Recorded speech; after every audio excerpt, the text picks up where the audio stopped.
ऐसा लगता है जैसे खुद किसी चक्रव्यूह में फंसा हुआ है और कभी कभी दूसरों को भी अपने चक्रव्यूह में फंसा लेता है। घरेलू कामगारों के बारे में आज हम चर्चा करेंगे, उनसे जुड़ी हुई तमाम दिक्कतों, चुनौतियों, परेशानियों की बात करेंगे।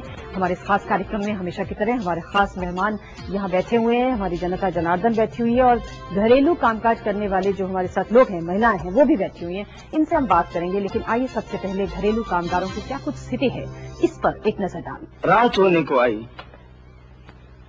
बेटी, तेरे लिए कुछ नाश्ता ले आऊं? एक दौर वो था जब भारत में परिवार घर के बुजुर्ग नौकरों की दम पर चलते थे, जिनको परिवार में एक सदस्य का ही दर्जा हासिल होता था, जो न सिर्फ घर के सभी छोटे बड़े काम समेटते थे, बल्कि परिवार के लिए एक भावनात्मक सहारा होते थे और रिश्तों को टूटने से भी बचाते थे। घर के हर छोटे बड़े समारोह और कार्यों में उनसे राय मशविरा लिया जाता था और परिवार के छोटे सदस्य उन्हें काका कहकर बुलाते थे। ये दौर संयुक्त परिवार का दौर था। वक्त बदला, संयुक्त परिवार बिखरे और एकल परिवारों ने उनकी जगह ले ली। लेकिन आज के ये परिवार भी इन घरेलू कामगारों पर ही निर्भर हैं, जिनके बगैर इन घरों का अब पहिया तक नहीं हिल सकता। आज हिंदुस्तान में हर वो शख्स अपने आप को बेहद खुशकिस्मत मानता है जिसके घर में एक अदद भी एक अच्छा भरोसेमंद नौकर मौजूद है, जो परिवार के उन सभी घरेलू कार्यों को अंजाम देता है जिनका परिवार के सदस्यों द्वारा किया जाना किन्हीं कारणों से संभव नहीं हो पाता। ये विडंबना है, लेकिन एक सामाजिक आर्थिक हकीकत भी। लेकिन हाल के समय में खासतौर पर महानगरों में जिस तरह से इन घरेलू कामगारों द्वारा की जाने वाली आपराधिक वारदातें देखने सुनने को मिली, उससे इन मददगारों पर से भरोसा उठने सा लगा है। आज महानगरों, खासतौर से मेट्रोज में चोरी, डकैती या फिर हत्या की वारदातों को सबसे पहले घर के नौकरों से ही जोड़कर देखा जाता है, जिनका अकेले रह रहे रिटायर्ड बड़े बूढ़े सबसे अधिक शिकार होते हैं।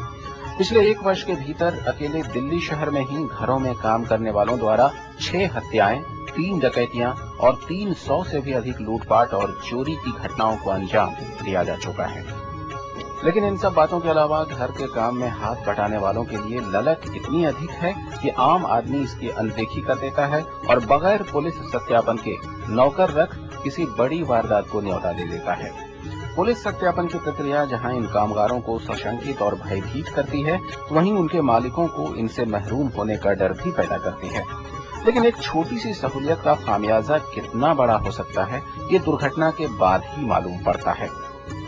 एक मोटे अनुमान के अनुसार भारत में घरेलू कामगारों की संख्या लगभग 2.5 करोड़ तक आंकी जा सकती है, जिनमें 92% महिलाएं, लड़कियां या बच्चे ही होते हैं, जिनके परिवार का मुखिया किसी महानगर में मजदूरी के लिए आबस्ता है। इन कामगारों में तकरीबन 20% 14 वर्ष से कम आयु और लगभग 25% 14 से 20 वर्ष तक की आयु के होते हैं। इतनी बड़ी संख्या में होने के बावजूद ये कामगार किसी भी विधायी हस्तक्षेप के बगैर पूरी तरह से असंगठित ही हैं। न्यूनतम वेतन, कार्य की बेहतर स्थिति या फिर स्वास्थ्य और बीमा जैसी बुनियादी जरूरियात से इनका दूर दूर तक कोई वास्ता नहीं। नौकरी भी इतनी अस्थायी कि मालिक की एक फटकार पर कभी भी जा सकती है। इसी के साथ ये उन मानसिक और शारीरिक शोषण का शिकार भी होते रहते हैं जिसके किस्से अक्सर देखने सुनने को मिल जाते हैं। केंद्र सरकार द्वारा पिछले ही वर्ष घरों में 14 वर्ष से कम आयु के बच्चों के काम करने पर पाबंदी लगाई जा चुकी है, लेकिन आंकड़ों के अभाव में कोई कार्यवाही नहीं हो पा रही। कर्नाटक सरकार द्वारा इनकी बेहतरी के कुछ ठोस कदम जरूर उठाए गए हैं और महाराष्ट्र में ये कामगार अब पहले से अधिक संगठित भी हुए हैं, लेकिन मुंबई, पुणे और बेंगलुरु के अलावा इनकी स्थिति अभी भी चिंताजनक ही बनी हुई है। तेजी से बढ़ते शहरीकरण ने जहां बड़ी संख्या में ग्रामीण इलाकों से शहरों की ओर पलायन को बढ़ावा दिया है, तो वहीं बड़े शहरों में इन कामगारों की उपलब्धता भी सुनिश्चित की है, जिसके चलते बड़े शहरों में इन कामगारों का प्लेसमेंट एक उद्योग का रूप ले चुका है और दिल्ली जैसे शहरों में इनको नौकरियां मुहैया कराने की अनेक प्लेसमेंट एजेंसियां खुल गई हैं, जो देश में ही नहीं बल्कि विदेशों में भी इन घरेलू कामगारों को मुहैया करवाने का बीड़ा उठा चुकी हैं। अलग अलग देशों के अलग अलग दाम हैं, जो ये एजेंसियां मालिकों और कामगारों दोनों से ही वसूलती हैं। ऐसा नहीं कि इस प्रकार की सभी एजेंसियां जालसाज हैं, लेकिन हाल ही में धोखाधड़ी के जो किस्से सुनने को मिले, उससे कहीं न कहीं इन एजेंसियों की भूमिका पर सवालिया निशान जरूर लग जाते हैं। तो कुल मिलाकर घरेलू कामगारों को लेकर स्थिति न तो निगलने वाली है और न ही उगलने वाली। जरूरत है तो फिर एक अदद रामू काका की, जिस पर पूरे परिवार का भरोसा हो। लेकिन सवाल फिर यही उठता है कि क्या निजी घरेलू कार्यों को दूसरों से करवाने का रवाज अभी चलता रहेगा? ये प्रश्न संभवतः अनुत्तरित ही रहेगा। सूरज गर्मियों में सुबह जल्दी आ जाता है, शाम को देर से घर जाता है। सूरज गर्मियों में रामू काका हो जाता है। ये कविता की बात है। कविता हो, कहानी हो, किस्से हो, फिल्में हो, सभी जगह घरेलू कामकाज करने वालों के किस्से बयान होते ही हैं। बहरहाल आज हम इस पर चर्चा करेंगे और अगर आप हमारी इस चर्चा में शामिल होना चाहते हैं तो एसएमएस के जरिए आप हमसे जुड़ सकते हैं। हमारा आज का एसएमएस का सवाल है कि क्या घरेलू कामगारों को भी सामाजिक सुरक्षा के दायरे में लाना चाहिए? अगर आपका जवाब हाँ में है तो लिखिए सीएमपी ए और अगर ना में है तो लिखिए सीएमपी बी और कर दीजिए एसएमएस 5676733 पर और देखते रहिए हमारा ये कार्यक्रम। हमारे साथ यहाँ बैठे हैं सबसे पहले स्वामी अग्निवेश, जो कि सामाजिक कार्यकर्ता हैं। स्वामी जी, अगर हम घरेलू कामकाज करने वालों की बात करें तो मतलब शुरू से ही पहले सामंत की सोच के साथ इन्हें घर पर रखा जाता था और अब जरूरत के नाते, चाहे शहरी परिवार हो, मध्यवर्गीय परिवार हो, इनके बिना काम चलता नहीं। लेकिन इनकी जो ओवरऑल स्थिति है, आप उसके बारे में क्या कहेंगे? नीलम जी, अभी आपकी जो रिपोर्ट बता रही थी कि 2.5 करोड़ के लगभग ये घरेलू कामकाज करने वाले हैं। कल तक हम इनको साफ साफ नौकर ही कहा करते थे। नौकर का मतलब है कि जिसके साथ एक तरह की गुलामी कराई जा रही है। और इनमें से 92% बताया कि महिलाएं हैं, लड़कियां हैं, जिनका केवल आर्थिक शोषण ही नहीं होता, उनका शारीरिक शोषण भी होता है। बच्चों का भी होता है, लड़कों का भी होता है। मुझे ये पूछना है कि 60 साल की आजादी के बाद भी इनके लिए कोई कानून क्यों नहीं है? आपकी रिपोर्ट स्वयं बता रही है कि कोई विधायी इनको संरक्षण नहीं मिला हुआ है। तो ये मैं समझता हूं कि ये सबसे ज्यादा असंगठित मजदूरों में भी, जिनकी संख्या 40 करोड़ से ज्यादा है, और मैं इसके लिए जो राष्ट्रीय आयोग गठित किया इस सरकार ने, हमारी सरकार ने, उसमें मैं एक सलाहकार के रूप में हूं, national commission on unorganised labour या सेक्टर जी। हमारी रिपोर्ट आप देखेंगे जो हम लोगों ने आज से 1.5 साल पहले सरकार को दी, सारे असंगठित मजदूरों के लिए, जिसमें घरेलू कामगार भी आते हैं, लेकिन उसके ऊपर अमल नहीं हो रहा है। मैं जानता हूं कि कई बार ऐसी दुर्घटनाएं हो जाती हैं जब ये घरेलू जो नौकर या कामगार हैं वो अपने मालिकों की हत्या कर देते हैं। बहुत दुर्भाग्यपूर्ण है और इसके लिए पुलिस वगैरह को जो जानकारी देनी चाहिए मालिकों को रखते समय, ये जरूर होना चाहिए। लेकिन उससे बड़ी बात यह है कि यदि उस मजदूर के साथ अपने बच्चे जैसा कोई रिश्ता रख करके दिखाए, वो प्रेम, वो जो भी कुछ हो, तो मुझे लगता है कि ऐसी घटनाएं कम होंगी, नहीं होंगी। जी, कानून की बात की स्वामी अग्निवेश जी ने। थोड़ा सामाजिक पहलू के बारे में बात करें। हमारे साथ प्रोफेसर इम्तियाज अहमद बैठे हुए समाजशास्त्री। प्रोफेसर इम्तियाज, मतलब शुरू से ही, जैसे कि अभी स्वामी जी भी कह रहे हैं, घरों में नौकर रखना, घरों में काम करने वाले रखना एक शान की बात समझी जाती थी एक टाइम में। आज वो बहुत बड़ी एक जरूरत बन गया है और घरेलू कामकाज करने में कोई शर्म भी महसूस नहीं करनी चाहिए, जैसे कि बाकी काम करते हैं वैसे ही आप काम करते हैं। आपको क्या लगता है कि जो सोच है हमारी उस रामू काका के प्रति, उस अपनी आया के प्रति, उस मेड के प्रति, क्या उसमें इन सालों में कुछ फर्क महसूस करते हैं? देखिए, रामू काका तो अब बीते दिनों की बात हो गई।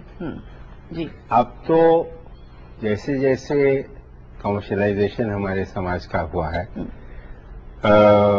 घर के कामगार का और हमारा रिश्ता जो है वो एक कमर्शियल रिश्ता है और उसमें ये उम्मीद करना कि वो भावना होगी जो पहले थी, वो नहीं है।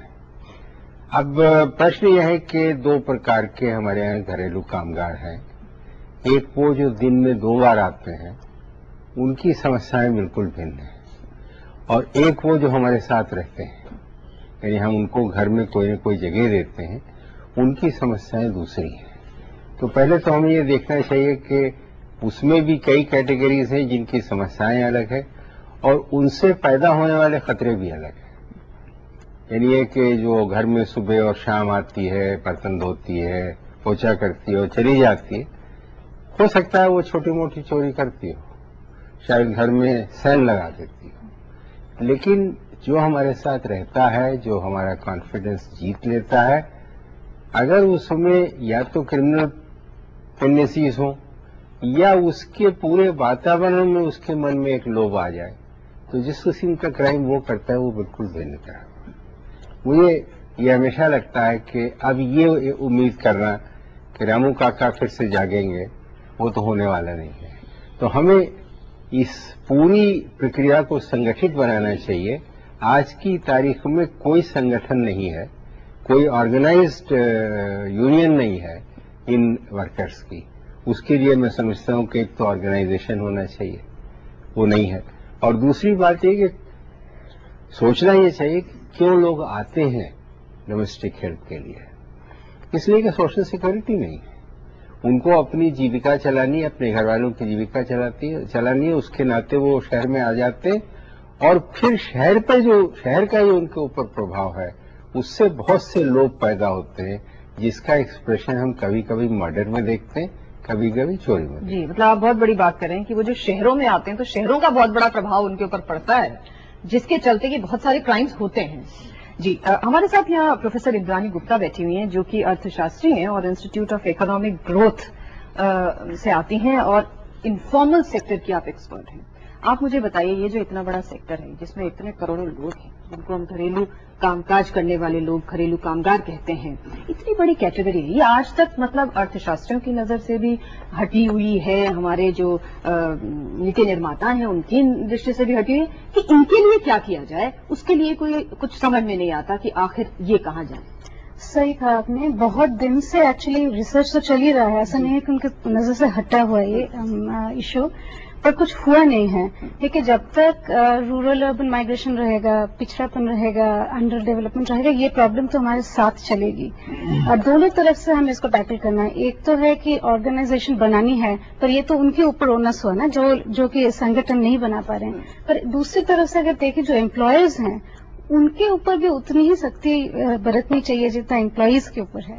अगर किसी भी भद्र समाज में हमारे जैसे हर साल एक इंक्रीमेंट मिलता है, हम ये नहीं चाहते हमारी इंक्रीमेंट तो बढ़े, बट वी नेवर वांट कि हमारे साथ जो काम कर रही हैं उनकी भी एक बढ़ना चाहिए, ऐसे हम नहीं सोचते।